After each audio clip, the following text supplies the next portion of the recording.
So in this video, we're going to talk about 3 things that every entrepreneur should know about marketing. So let's go ahead and get into it. So the 3 pieces of essential marketing information is first, who is my customer? Second, what problem do I solve for that customer?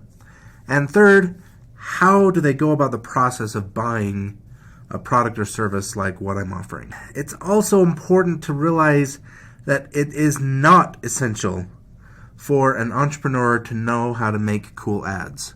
Now, are cool ads more effective than not cool ads? Sure, but any day of the week, I would rather take an ad that understands the audience versus a so-called cool or funny ad or whatever else it is, right? So if you feel like you're not very creative and you feel like, oh, I can't do marketing because I'm not creative, that's okay.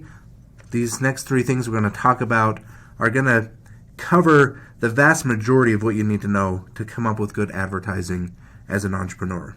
Okay, first thing, who is my customer? So to figure out who your customer is, we're going to put together what's called a buyer persona.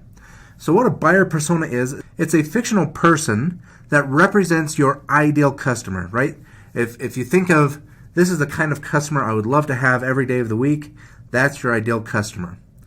And as you put together your ideal customer, you're going to want to think about both the demographics and psychographics of who that customer is. So let's look at each of these. Okay, demographics are the statistical information about your customer. It includes things like age, gender, income, geographic location, race, ethnicity, etc. And it's important to know those things about your customer. However, we also need to know what's called psychographics. Psychographics, as the name would suggest, we're trying to get into the brain and the heart of our customer a little bit. So again, psychographics are the intangible aspects of your customer. So it includes things like their values, their beliefs, their likes and their dislikes. Okay, so as we're putting together a buyer persona, we need to understand the demographics of our ideal customer, and we also need to understand the psychographics of our ideal customer. Okay, so let's put it all together. And as you see, when we put together our buyer persona, we're going to create a profile of a single person that kind of represents who that buyer persona is. So we're going to give this person a name, and we're going to give kind of some specifics about this person. So, for example, this is a buyer persona maybe for another business that I'm running. So Jerome is a 30-year-old accountant who was recently promoted to a management position. Now, Jerome is interested in self-improvement and is confident in his accounting skills, but he's a little unsure about his management skills.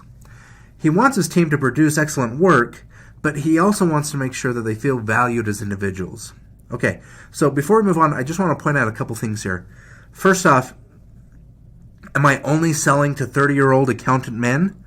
No, of course not, right? But, again, by being specific in my audience persona, I'm going to be putting out messaging that's going to be talking to Jerome. Now, there's going to be lots of people out there that are going to like the things that I'm going to be saying to Jerome, right? I'm selling to a lot more people, right, than just 30-year-old accountants. But wanting to be a good manager, that's really key to my audience persona, okay?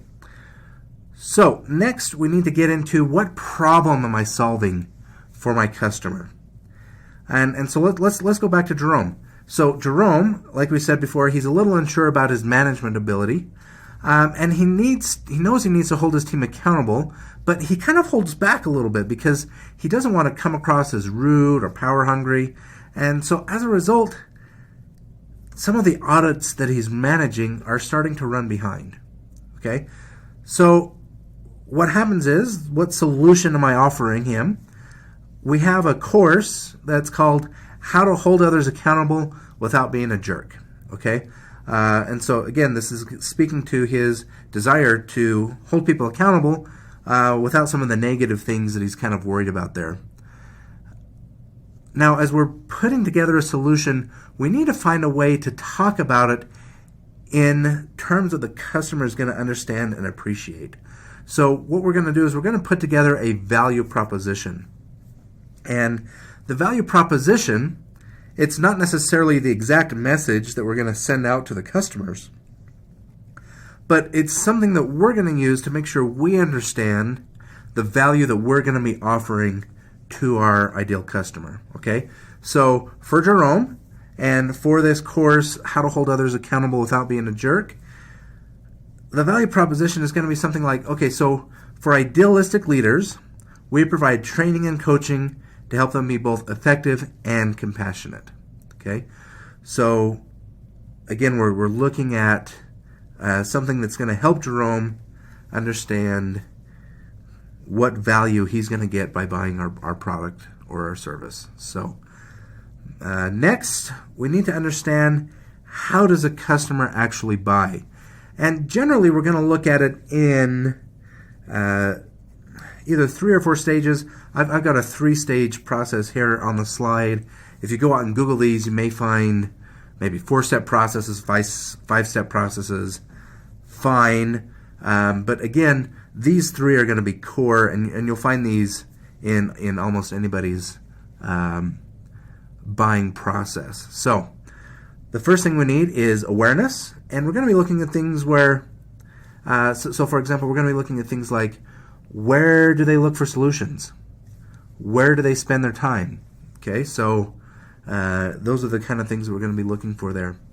And then we need to know, once the customer is aware of their problem, how are they going to research solutions?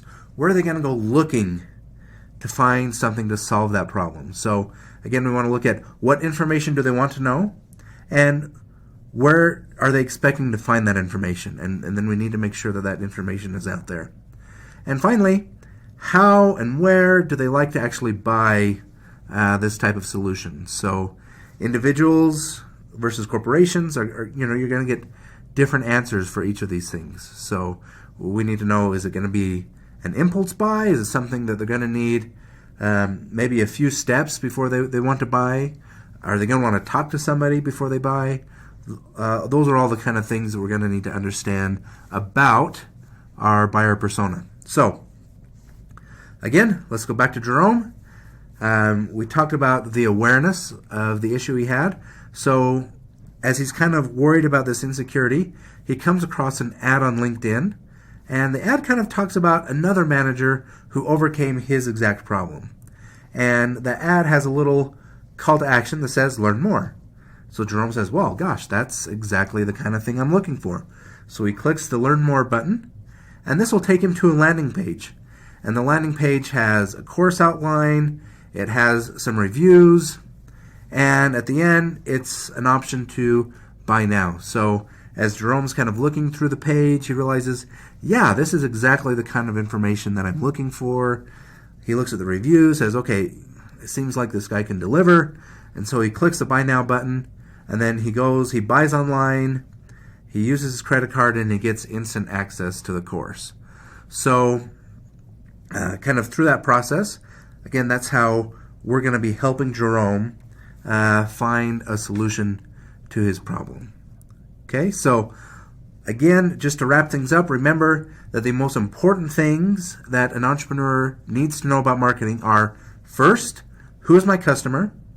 Second, what problem do I solve? And third, how do they go about buying that solution to their problem? So that's it. Thanks for watching, and we'll see you later.